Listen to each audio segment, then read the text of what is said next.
다 함께 찬송가 435장 찬양하도록 하겠습니다.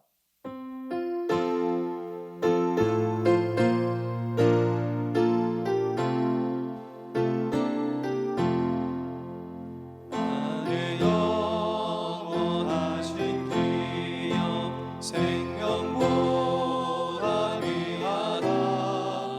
나의 갈 길 다가도록 나와 동행하소서.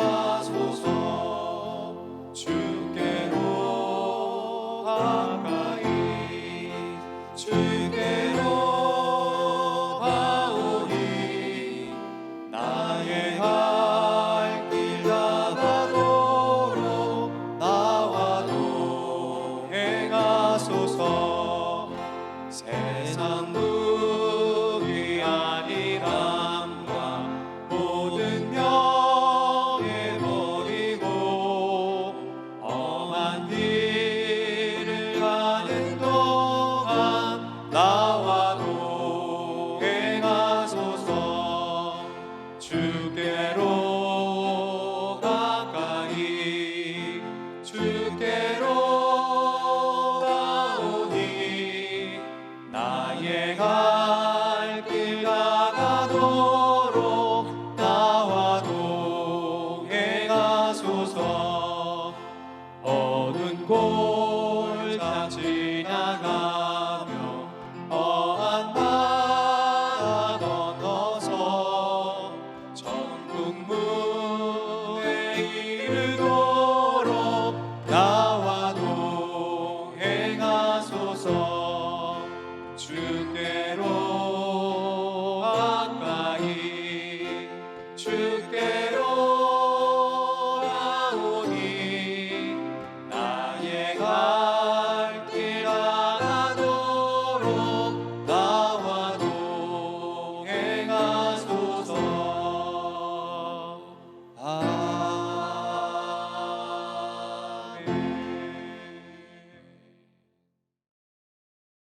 다 함께 기도드리시겠습니다.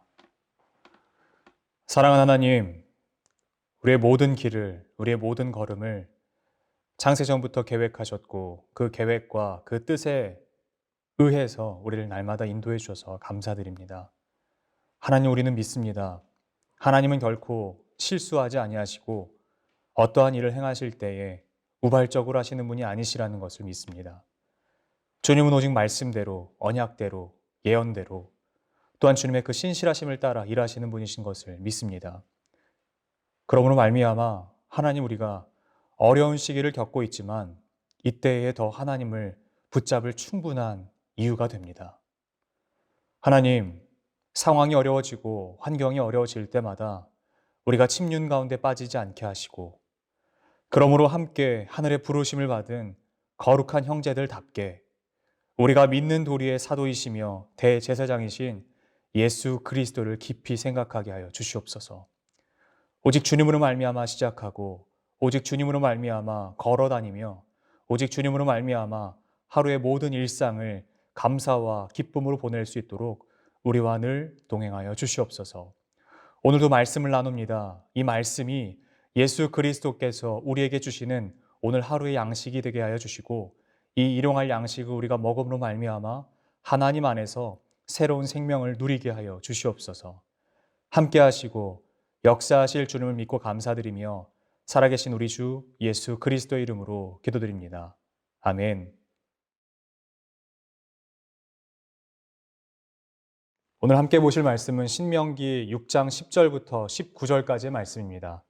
구약성경 신명기 6장 10절부터 19절까지의 말씀입니다. 10절입니다. 내 하나님 여호와께서 내 조상 아브라함과 이삭과 야곱을 향하여 내게 주리라 맹세하신 땅으로 너를 들어가게 하시고, 내가 건축하지 아니한 크고 아름다운 성읍을 얻게 하시며, 내가 채우지 아니한 아름다운 물건이 가득한 집을 얻게 하시며, 내가 파지 아니한 우물을 차지하게 하시며, 내가 심지 아니한 포도원과 감람나무를 차지하게 하사 내게 배불리 먹게 하실 때에 너는 조심하여 너를 애굽 땅 종 되었던 집에서 인도하여 내신 여호와를 잊지 말고 내 하나님 여호와를 경외하며 그를 섬기며 그의 이름으로 맹세할 것이니라. 너희는 다른 신들 곧 사면에 있는 백성의 신들을 따르지 말라. 너희 중에 계신 너희 하나님 여호와는 질투하신 하나님이신즉 너희 하나님 여호와께서 내게 진노하사 너를 지면에서 멸절시키실까 두려워하노라.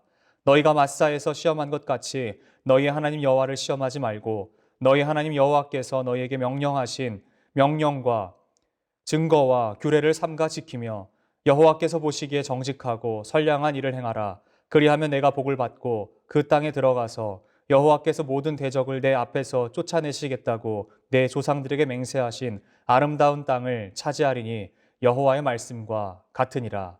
아멘. 오늘 저는 이 신명기 6장 10절부터 19절까지의 말씀을 가지고 하나님과 언약을 맺은 이스라엘 백성이라는 제목으로 잠시 말씀을 증거하도록 하겠습니다. 우리는 신명기 본문을 지난 시간에 함께 나누었던 그 신명기 6장에서의 쉐마를 이어서 말하는 구절로 오늘 본문을 함께 보고 있습니다. 사실 유대인들 전통 안에서는 이 구절을 쉐마라고 하는 이 부분에 포함시키지는 않지만 그래도 우리는 이 부분을 통하여 알아야 하는 말씀이 있기 때문에 그 쉐마를 전제로 해서 말씀을 보도록 하겠습니다. 쉐마라고 하는 것은 말 그대로 들으라라고 선포하는 말씀입니다. 그리고 그 선포의 대상이 아주 명확하게 기록되어 있는 것이 바로 6장의 내용입니다. 그 선포의 대상은 바로 그 말씀을 들어야 하는 이스라엘이었습니다. 그 이스라엘에게 하나님께서 모세와 하나님께서 직접 말씀을 선포하시는 내용입니다. 10절에서부터 나오는 말씀들을 한 글자 한 글자 읽어보면 모세가 말하고 있는 바는 아주 명확합니다. 도대체 누구냐는 말입니다. 여기서 말하고자 하는 그 주어를 우리는 명확하게 알아야 합니다. 아직 이스라엘은 광야에 머물러 있습니다. 실제로 지금 가나안 땅에 들어간 상태가 아니라 아직도 여전히 광야 가운데 머물러 있는 상황 가운데에 모세를 통하여 말씀을 전하시고 계시는 것입니다. 그들은요, 가나안에 대한 말씀을 들었고 가나안에 대한 말씀을 받았고 그 약속을 따라서 걸어가고 있지만 중요한 것은 여전히 아직은 그들은 아직도 광야 가운데 있다라고 하는 것입니다. 그런 그들에게 계속해서 들리는 이 말씀은 누구를 말하는가라고 하는 것입니다. 과연 이 말씀을 주시는 분은 누구이신가라고 하는 것입니다. 주어를 명확하게 해야 우리의 발걸음이 그리고 우리의 나아가는 바가 명확해질 수 있습니다. 이스라엘이 만약 가나안에 들어가 있는 상황이었다면 이 말씀이 조금은 달라졌을까요? 저는 그렇지 않다고 봅니다. 그들의 광야에 있든 아니면 젖과 꿀이 흐르는 약속의 땅 가나안 한복판에 있든 그것과는 상관없이 그들의 삶의 주체가 누구인지를 아는 것은 너무나 중요했기 때문에 그들이 가나안에 있든 광야에 있든 그것과는 상관없다라고 볼 수 있다라고 하는 것입니다. 그것 때문에 모세가 오늘 다시 한번 백성들에게 주어가 누구인가, 우리의 삶의 주체가 누구인가라고 하는 것을 다시 한번 말하고 있다라고 하는 것입니다. 중요한 것은 이스라엘은 애굽을 나와서 단 한 번도 그들 스스로 농사를 짓거나 아니면 어떠한 노력을 해서 음식을 얻게 된 경우가 없었습니다. 가축을 위하여 풀을 뜯게 하거나 아니면 풀을 찾아다니는 그런 수고로움을 하지 않았습니다. 그들은 오직 무엇을 했습니까? 하나님의 보호 아래에서 그분의 임재의 상징인 법궤가 움직이면 그것을 따라 움직이고 말씀을 따라 이동했을 뿐입니다. 그런데 그들에게 무엇이 임했습니까? 가나안의 그 젖과 꿀이 흐르는 땅을 약속으로 받고 여전히 광야 가운데 머물러 있는 그들에게 무엇이 임했냐는 것입니다. 바로 하나님의 언약이 임했습니다. 하나님께서 주시겠다 약속하신 그 언약이 임한 것입니다. 바로 말씀입니다. 그것이 그들에게 임해서 하나님께서 그 약속대로요 아주 신실하게 일하셨던 것을 우리는 볼 수 있습니다. 이스라엘이 하나님의 앞에서 한 것은 아무것도 없고 그저 하나님의 임재와 하나님의 말씀의 그 반응에 따라서 걸어 다녔던 것뿐 다른 것을 한 것이 없습니다. 그럼에도 불구하고 하나님께서는 이스라엘을 향하여 이것을 주시겠다라고 말씀하셨고 이미 이것을 행하셨다라고 오늘 본문 가운데 말씀하고 있습니다. 첫 번째는 맹세하신 땅으로 들어가게 하시고 두 번째는 건축하지 아니한 크고 아름다운 성읍을 얻게 하셨고요. 세 번째는 채우지 아니한 아름다운 물건이 가득한 집을 얻게 하셨고 네 번째는 파지 아니한 우물을 차지하게 하셨고 마지막 다섯 번째는 심지 아니한 포도원과 감람나무를 차지하게 하사 배불리 먹게 하셨습니다. 하나님께서 이스라엘 백성들에게 이렇게 해주신다라고 말씀하고 있습니다. 그러나 이스라엘에게 요구하신 하나님의 요구사항은 몇 가지인 줄 아십니까? 단 한 가지였습니다. 하나님의 요구는 단 하나였어요. 이스라엘 백성들에게 제가 지금 다섯 가지만 말씀드렸지만 이전에요. 가나안에서 나오게 하시는 것, 가나안에서 나올 때 기적을 베푸셨던 것, 뿐만 아니라 주인들의 소유와 주인들의 것들까지 갖고 나오게 하셨던 것, 뿐만 아니라 물을 주신 것, 만나와 매출하게 주신 것, 형언할 수 없을 만큼 하나하나 일일이 열거할 수 없을 만큼 많은 은혜를 베푸신 하나님이시지만 그 하나님께서 이스라엘 백성들에게 요구했던 요구사항은 단 하나였습니다. 그것은 무엇인지 아십니까? 그것은 바로 우리가 오늘 이 말씀 가운데 기록이 되어 있지 않지만 십계명 말씀으로 우리가 볼 수 있다라고 하는 것입니다. 하나님께서 우리에게 주셨던, 하나님께서 우리에게 요구하셨던 그 요구사항은 여러 가지가 아니고 단 한 가지였는데 그 한 가지는 십계명 말씀 가운데에서 우리가 발견할 수 있습니다. 이스라엘 백성들을 출애굽시키시고 가나안에서 하나님께서 사람의 손을 빌리지 아니하시고 내가 너에게 직접 이 말씀을 주리라라고 말씀하시고 주신 말씀이요. 그 중에 가장 첫 번째 계명입니다. 너는 나 외에 다른 신들을 내게 두지 말라라고 하는 오직 이 한 가지만은 하나님께서 이스라엘 백성들에게 요구하신 것입니다. 오늘 본문 가운데 나와 있는 것처럼 어떤 말씀이 있냐면요. 15절 말씀에 너희 중에 계신 너희 하나님 여호와는 질투하는 하나님이신지요. 질투하신다고 합니다. 이 하나님이 질투하신대요. 마치 사람이 사람에게 하는 것처럼요. 이것을 어려운 말로 신인 동형 동성설이라고 이야기하는데 하나님을 사람의 그 기준으로서 사람이 갖고 있는 어떠한 성품이나 사람이 갖고 있는 어떤 감정으로 하나님을 대입시키는 것이죠. 그러니까 이해하기 쉽게요. 하나님도 그런데 어떤 감정이 있으시냐면 질투하시는 감정이 있으시다라고 이야기합니다. 그 질투하시는 감정으로 말미암아 우리에게 요구하시는 바가 무엇인 줄 아십니까? 너는 나 외에는 다른 신들을 너와 내 사이에 두지 말라라고 말씀하십니다. 오직 이 한 가지였습니다. 쉐마라고 말씀하시면서 우리에게 전파하고자 하시는 그 한 가지요. 너는 나 외에는 다른 신들을 두지 말라는 것입니다. 신명기 6장 5절 가운데 말씀이 지난 시간에 봤던 것처럼 하나님 외에는 다른 것 사랑하면 안 되는 것이죠. 하나님께서 바로 이것을 우리에게 주시는 것입니다. 이 신명기 말씀을 가만히 살펴보면요. 어떤 말씀이 기록이 되어 있냐면 이 이야기를 예전에는 사실 어떤 책인지 정확하게 몰랐던 것 같습니다. 신명기가. 명확한 문체 형식도 없고 이 문장을 이루는 구조도 없는 것 같고 라고 생각을 해서 그냥 이것은 그냥 성경이긴 하지만 이라고 하면서 뒤로 밀어놨던 책이었는데 1948년 그 즈음에요. 맨델홀이라는 박사가 어떠한 책을 발견합니다. 그 문서를 하나 발견하는데 그 문서가 어떤 문서였냐면요. 그 히타이트족이라고 하는 철기 문화로 굉장히 유명했던 히타이트 부족의 이 문서입니다. 그 문서는 바로 종과 상전과의 계약서였어요. 그 계약서의 형식이 마치 성경의 어떤 책과 맞닿아 있는 것이에요. 똑같은 것입니다. 그 책이 바로 신명기입니다. 그러니까 신명기는 주종 관계를 나타내는 주인과 종의 계약서인 것이에요. 그런데 여러분 반드시 아셔야 되는 것이 무엇인지 아십니까? 주인이 종에게 어떠한 사실을 요구하거나 아니면 계약서를 맺을 때 철저하게 주인은 주인 위주의 계약서를 맺습니다. 어떤 주인이 종의 상황과 환경을 생각해 줍니까? 헤아려 줍니까? 그런데 신명기 말씀을 잘 보십시오. 이보다도 바보 같은 계약서가 없습니다. 이보다도 미련한 계약서가 없습니다.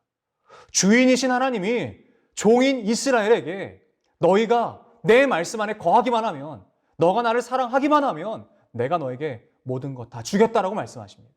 내 손에 있는 것, 내게 있는 모든 것 다 너에게 주겠다라고 말씀하십니다. 여러분, 이것처럼 바보 같은 주종관계 계약서가 어디 있습니까? 그 말씀이 바로 신명기 말씀 가운데 기록이 되어 있고 그 중심에 오늘 우리가 함께 읽었던 6장 말씀이 기록되어 있는 것입니다. 하나님은 오늘도 우리에게 이렇게 요구하십니다. 여러 가지 요구하지 아니하십니다. 단 하나입니다. 너와 내 사이에 그 어떤 것도 없게 하라는 것입니다. 하나님과 우리 사이에, 하나님의 얼굴과 우리 얼굴 사이에 그 어떤 것도 없게 하라는 것입니다. 그래서 하나님 또 이렇게 약속하시는 것이죠. 네가 나 사랑하기만 하면 내 손에 있는 이거 다 넣어줄게. 이게 바로 우리 하나님의 사랑이십니다. 이 하나님의 사랑을 우리가 오해하지 말고 주님 깊이 들어감으로 말미암아 그 사랑을 좀 만끽하고 누렸으면 좋겠습니다. 그리고 하나님 사랑하기에 방해되는 것이 있다면요, 주님과 우리 얼굴 사이에 가리는 것이 있다면요, 과감하게 내칠 수 있는 믿음이 우리 안에 있었으면 좋겠습니다. 오늘 하루를 살아내실 때 하나님 사랑하기에 다른 것들, 어떤 것들을 거절할 것이 있을까? 다른 어떤 것들을 부정하고 버릴 것이 있을까를 조금 더 깊이 고심하시고 고민하시고, 그러므로 말미암아 내 안에 하나님이 충만하고 하나님으로 가득한 하루가 되기를 기도합니다. 같이 기도하시겠습니다. 하나님 감사합니다. 우리와 늘 동행하여 주시고, 어쩌면 하나님은 세상 사람들이 어떻게 이렇게 미련한 계약서를 쓸 수 있을까 싶을 정도로 미련한 계약서를 쓰시고 우리에게 말씀으로 주셨습니다. 하나님, 세상에 어떤 주인이 종의 상황과 환경을 다 헤아리겠습니까? 그런데 우리의 참된 주인이신 하나님은 하나님 위주의 계약서가 아니라 철저하게 우리를 위한 계약서로 말씀을 주셨던 것을 기억합니다. 우리가 하나님 사랑하기만 하면, 우리가 하나님 붙잡기만 하면, 우리가 하나님 외에 다른 것들 거절하고 하나님을 사랑하기로 결정하면 하나님 손에 있는 모든 것 우리에게 주신다라고 약속하십니다. 하나님 신실하시기에 그 약속 신뢰합니다.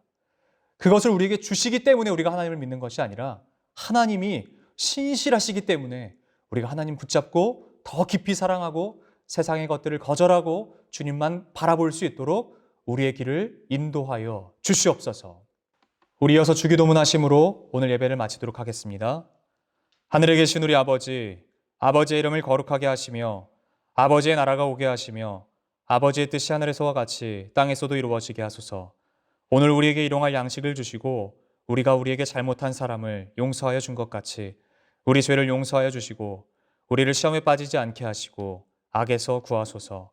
나라와 권능과 영광이 영원히 아버지의 것입니다. 아멘.